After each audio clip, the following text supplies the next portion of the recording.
नमस्कार, आप देख रहे हैं प्राइम टीवी। मैं हूं आपके साथ प्रज्ञा तिवारी। रुक करेंगे खबरों की ओर।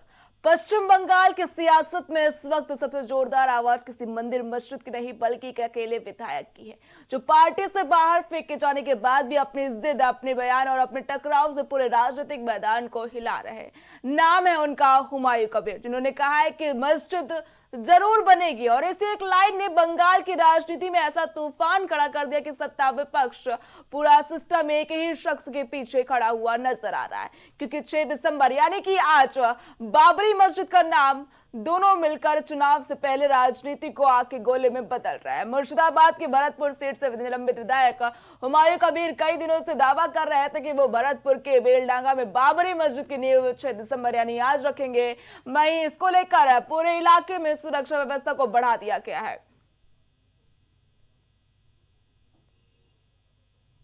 लगाने दीजिए, कोई दिक्कत नहीं आई। नहीं, कोई चोरी नहीं कर रहा है, किसी को धमकी नहीं दे रहा है, किसी को खिलाफ कुछ बोलने नहीं चाहिए। कह रहे हैं कि मस्जिदों में सीसीटीवी कैमरा लगना चाहिए, ये सवाल होना चाहिए। वो सारा जो मस्जिद बनेगी उनको देख लेना चाहिए, उनको सारा नजर रखना चाहिए। कोई दिक्कत नहीं है, तो कोई दिक्कत नहीं। देखिए, बाबरी मस्जिद की नींव की तैयारियां जोरों पर है। आपको बता दें कि ठीक इसी दिन 33 साल पहले अयोध्या में बाबरी मस्जिद ढाई गई थी और बस टीएमसी ने 4 दिसंबर को उन्हें बाहर का रास्ता दिखा दिया। टीएमसी मंत्री फिरहाद हकीम ने आरोप लगाया, कबीर बीजेपी के पैसे पर ये सब बोल रहे ताकि समाज छूटे। संदेश भी साफ, कबीर को पहले चेतावनी दी गई थी कि फिर भी रुके नहीं। लेकिन ये विवाद अब केवल पार्टी कार्रवाई तक सीमित नहीं रहा है। बंगाल का चुनाव सिर पर और बीजेपी से लेकर टीएमसी तक हर कोई इसे अपने अंदाज में भुनाने में नजर आ रहा है। इस मामले पर बीजेपी अध्यक्ष श्रमिक भट्टाचार्य ने कहा कि लोग फैसला करें उन्हें पश्चिम बंगाल में रहना या पश्चिम बांग्लादेश में। उन्होंने कहा कि हुमायूं कबीर को निकालना सिर्फ नाटक है, संदेश भेज दिया गया है। इधर हुमायूं कबीर की कहानी भी किसी फिल्मी किरदार से कम नहीं है। बता दें कि कभी कांग्रेस, फिर टीएमसी, फिर बीजेपी, फिर टीएमसी और अब 22 दिसंबर को नई पार्टी खड़ी करने का ऐलान। कबीर खुलकर कहते हैं कि मस्जिद तो बनकर ही रहेगी। आपको बता दें कि ये पहली बार नहीं है जब हुमायूं कबीर के खिलाफ इस तरह की कार्रवाई की गई हो। वो पार्टी के लाइन में पहली बार इस पार्टी के खिलाफ बोल चुके हैं। 62 साल के हुमायूं कबीर की राजनीतिक यात्रा किसी रोलर कोस्टर से कम नहीं रही। ऊपर नीचे, अंदर बाहर और हर मोड़ पर विवाद की कुछ।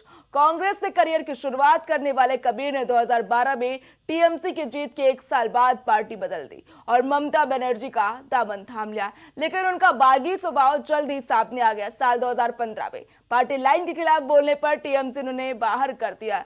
यही नहीं, कबीर ने उस वक्त ममता बनर्जी पर आरोप भी लगाया था कि मुख्यमंत्री अपने भतीजे अभिषेक बनर्जी को राजा बनाना चाहती और ममता की नेतृत्व क्षमता पर भी हुमायूं कबीर सवाल उठा चुके हैं। 2018 में हुमायूं कबीर बीजेपी में पहुंच गए, मुर्शिदाबाद से लोकसभा चुनाव लड़ा लेकिन जीत नहीं पाए। 2021 में उन्होंने एक बार फिर टीएमसी में वापसी कर ली, लेकिन विवादों का सिलसिला वहीं से तेज हो गया। मई 2024 में लोकसभा चुनाव के दौरान उनका बयान, मुर्शिदाबाद में 70% जनसंख्या मुस्लिम है, बीजेपी समर्थकों को भागीरथी नदी में फेंक देंगे। नवंबर 2024 में उन्होंने शो कॉज नोटिस मिला क्योंकि उन्होंने कहा कि गृह मंत्रालय की जिम्मेदारी ममता नहीं बल्कि अभिषेक बनर्जी को मिलने चाहिए।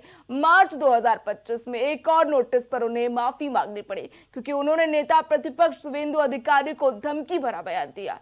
अब जब बाबरी मस्जिद की नींव रखने का दावा कर उन्होंने नया विवाद खड़ा किया है तो टीएमसी ने उन्हें फिर से बाहर निकाल दिया। इसके बाद कबीर ने पलटवार करते हुए कहा, टीएमसी पर मुस्लिम समुदाय की उपेक्षा करने का आरोप लगाया और दावा किया कि 2024 के चुनाव के बाद ममता बनर्जी सत्ता में नहीं रहेंगी। उनका कहना है 2011 में राज्य में आरएसएस की 400 शाखाएं थी, आज 12,000 हो चुकी हैं। जगन्नाथ मंदिर के लिए राज्य के खजाने से पैसे खर्च हुए तो मस्जिद की बात करने पर इतनी नाराजगी क्यों? टीएमसी ने भले ही उन्हें सदस्यता से बाहर कर दिया, लेकिन हुमायूं कबीर अभी भी भरतपुर के विधायक बने हुए। उनकी राजनीतिक लड़ाई जो है खत्म होने वाली नहीं है। आपको बता दें कि हुमायूं कबीर जो है बाबरी मस्जिद बनाने का दावा कर रहे हैं और आज ही के दिन 6 दिसंबर यानी कि आज ही के दिन जो है मुर्शिदाबाद के बेलडाग में बाबरी मस्जिद की नींव जो हुमायूं कबीर की ओर से रखी जाएगी।